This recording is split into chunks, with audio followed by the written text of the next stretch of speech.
Selamat siang Bu Kamti. Selamat siang. Assalamualaikum warahmatullahi wabarakatuh. Waalaikumsalam. Mohon maaf mengganggu waktunya Ibu. Kami dari Guru Penggerak Angkatan 9 ingin menanyakan tentang dilema etika dan rujukan moral yang ada di SMP 2 Sabtosari ini dan cara penanganan kasus yang Ibu lakukan di sekolah ini. Baik, dengan senang hati saya terima apa yang menjadi tujuan panjenengan. Nanti semampu saya. Terima kasih. Langsung saja ya Bu. Untuk pertanyaan pertama, di sini selama ini bagaimana cara Ibu untuk mengidentifikasi kasus-kasus yang merupakan dilema etika atau rujukan moral? Ya, baik, dalam sebuah institusi terutama yang kita berada sekarang di lingkungan SMP, di instansi SMP, kadang-kadang ada satu peristiwa, gitu ya, ada satu peristiwa yang itu merupakan 2 atau 3 hal yang harus kita selesaikan bersama-sama, secara bersama-sama, di mana itu membutuhkan satu kebijaksanaan. Nah, kebijakan yang pada akhirnya menjadi satu keputusan itu harus kita analisis terlebih dahulu dari beberapa peristiwa, atau kalau mohon maaf mungkin bisa dikatakan kasus begitu ya, peristiwa atau kasus.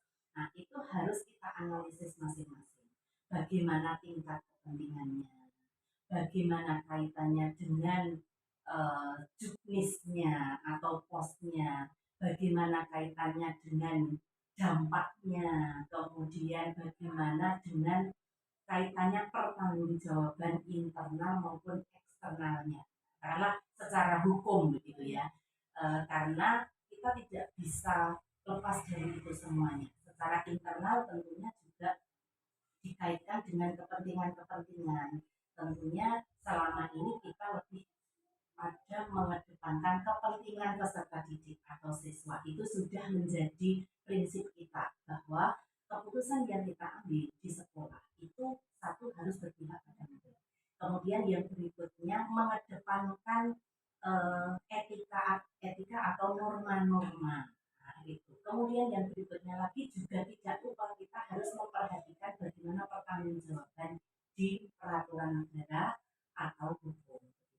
Nah, ketika itu peristiwa atau kasus itu sama-sama benar, artinya sama-sama ada kebermanfaatannya, itu kan menjadi satu dilema etika.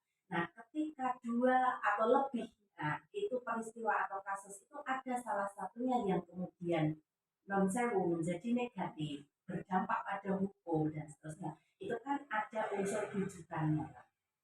Dari itu kemudian kita analisis, kemudian kita simpulkan ini dilema etika, apakah ini juga. Terima kasih Bu. Kemudian yang kedua, selama ini bagaimana cara Ibu dalam mengambil keputusan, terutama untuk kasus-kasus yang dimana ada 2 kepentingan yang sama, kemudian benar atau sama mengandung nilai satu kebijakan. Artinya sama-sama benar dan mengandung satu kebijakan. Ya. Kalau misalnya seperti itu, katakanlah 2, biasanya 2, ada 2 pilihan, pernah 3, artinya pernah lebih dari 2. Kalau misalnya seperti itu, yang pertama, kemanfaatannya. Kita bisa melihat kemanfaatan itu tidak hanya jangka pendek, bisa jangka pendek dan jangka panjang. Kemudian yang berikutnya, mohon maaf mungkin ini tidak urut, tetapi yang penting ada makna ke sana.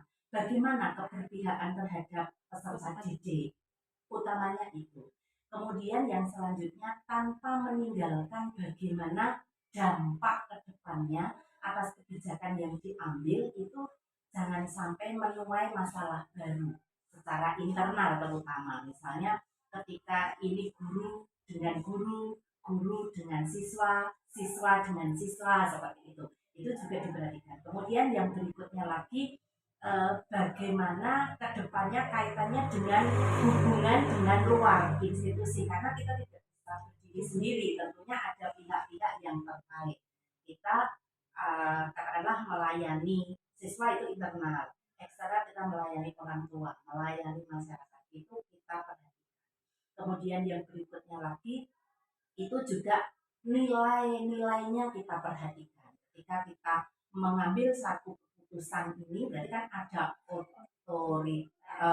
bukan otoriter, ada apa namanya prioritas, ada prioritas. Nah, prioritas yang paling memenuhi sekian hal yang tadi saya sebutkan itu yang kita ambil keputusannya tanpa harus mengabaikan satu peristiwa yang. Terus untuk langkah-langkah atau prosedur yang Ibu lakukan selama ini bagaimana? Prosedurnya ya, untuk pengambilan keputusan. Oke, pengambilan keputusan mungkin agak mengulang dari yang tadi. Ada urut-urutan itu yang kita langkah-langkah itu yang nomor satu tadi. Ya, yang nomor satu. Kemudian itu kita lakukan analisis lagi bagaimana nilainya. Kemudian satu lagi bagaimana nilai-nilai kebajikannya. Kemudian itu tadi prioritasnya seperti apa. Yang paling dampaknya nanti dampak bagus, maksudnya dampak positifnya itu seperti apa. Nah, ketika langkah-langkah itu sudah kita ambil, tentunya nanti di akhir ada satu kesimpulan yang menjadi satu kebijaksanaan dalam pengambilan keputusan, dan itu juga perlu ada komunikasi, koordinasi dengan berbagai pihak yang ada di sekolah, jika memungkinkan dengan pihak eksternal juga sesuai dengan kepentingan dari penyelesaian. Selanjutnya, mungkin hal apa saja yang selama ini sudah Ibu anggap efektif dalam pengambilan keputusan pada kasus dilema etika? Baik, yang pertama karena di sekolah itu ada stakeholder. Kalau kepala sekolah itu kan ada di bawahnya waka, ada di bawahnya lagi kepala urusan, ada di bawahnya lagi koordinator, dan seterusnya. Ada pelengkap atau penunjang dari itu, misalnya dari sisi TU, termasuk petugas kebersihan dan satpam dan lain sebagainya.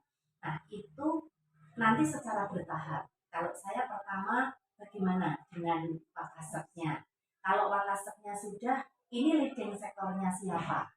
Kemudian kalau sudah, dirasa lagi pihak-pihak yang dirasa perlu untuk dilibatkan siapa.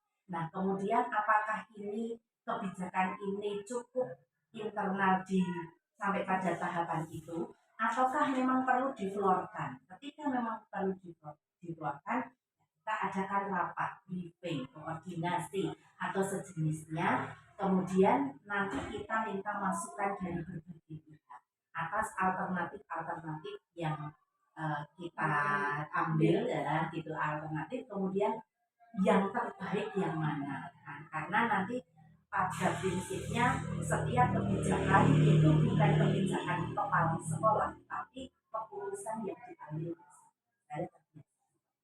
Jadi saya tidak pernah mengambil keputusan sepihak, tapi itu hasil keputusan bersama itu bisa keseluruhan, bisa melalui leading sektornya masing-masing sesuai dengan.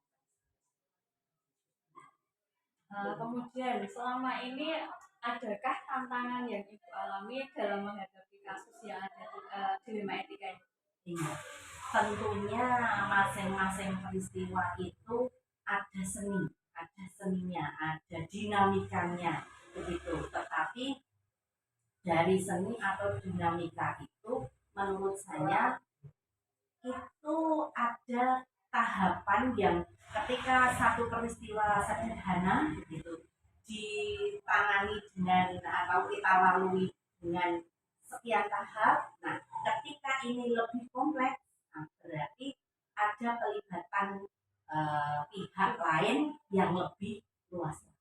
Saya rasa seperti itu. Kalau itu dinamika ada, pasti ada. Tetapi insya Allah selama ini bisa terlewati sesuai dengan tahapan. Selama ini Ibu menjadwalkan atau bagaimana dalam mengatasi kasus-kasus dilema etika atau kejujuran moral itu? Kalau yang sifatnya preventif itu terjadwal meskipun tidak saklek waktu. Katakanlah misalnya ada penjadwalan untuk koordinasi rapat secara umum yang sifatnya rutin setiap bulan. Nah, itu terjadwal tapi bulan. Kalau tanggal nanti menyesuaikan. Ada. Itu preventif. Jadi sifatnya untuk antisipasi. Nah, kan karena terbaca ada tentunya ada peta di masing-masing sekolah. Kemudian ada lagi yang sifatnya sekup lebih kecil lagi. Misalnya antara wakil kepala sekolah dan lintas kaur dan bendahara, kan ada hal-hal yang kemudian perlu kita diskusikan. Itu juga ada yang sifatnya preventif, ada yang sifatnya penanganan. Ada penanganan itu sudah ada peristiwa.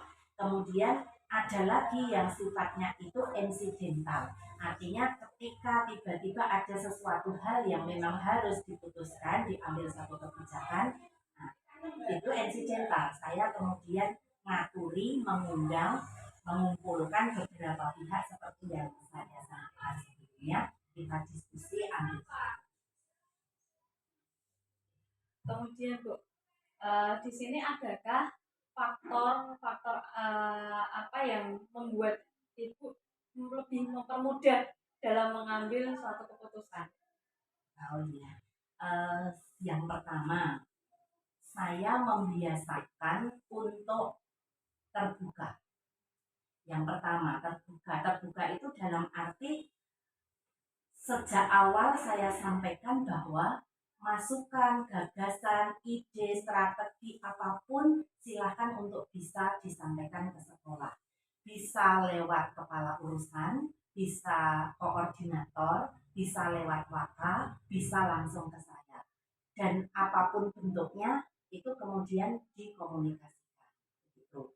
Sehingga dari ini itu sudah terkondisikan bahwa kepala-kepala urusan, koordinator, tim kegiatan itu sudah terbiasa ketika akan melakukan satu kegiatan, melakukan satu keputusan gitu ya, akan mendiskusikan itu kemudian menyampaikan informasi.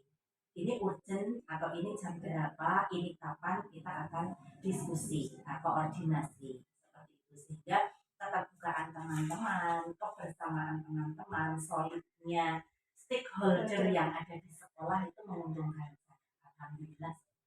Jadi solidnya dari tim iya, atau teman-teman iya, yang ada di SMP 2 itu. Iya, iya. Kemudian pertanyaan yang terakhir Bu. Iya. Dari semua hal yang tadi sudah disampaikan, pembelajaran apa yang dapat dipetik atau diambil dari pengalaman dalam Ibu mengambil keputusan tentang kasus dilema etika? Ya. Dinamika di sebuah sekolah, terutama yang pernah saya alami, dilema etika itu ada. Dan kadang-kadang yang menjadi dilema etika tidak hanya dua, kadang-kadang lebih. Ada yang sederhana, ada yang kadang-kadang kompleks. Apapun itu, ketika kita menggunakan tahapan-tahapan yang benar, kemudian menggunakan jiwa-jiwa yang mengedepankan keterbukaan, komunikasi, koordinasi, kerjasama, yakin bahwa itu akan mendapatkan satu keputusan yang itu menjadi kebijakan sekaligus punya nilai kebajikan. Sehingga bagaimana caranya kita dengan mengedepankan jiwa-jiwa yang ada nilai kebajikannya bisa meminimalisir dampak yang tidak baik atas keputusan yang kita ambil. Meskipun itu dilema etika dan kita sudah berusaha, tapi tetap jangan lupa kita harus meminimalisir, setidaknya meminimalisir dampak yang kemudian nanti di belakangnya itu akan berujung tidak baik. Harus ada antisipasi.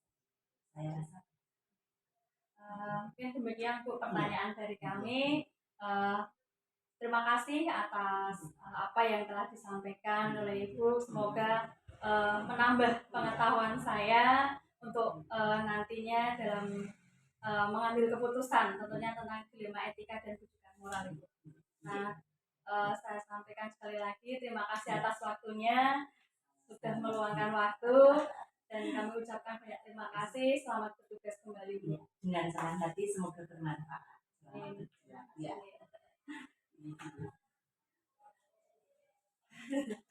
Jenengan edit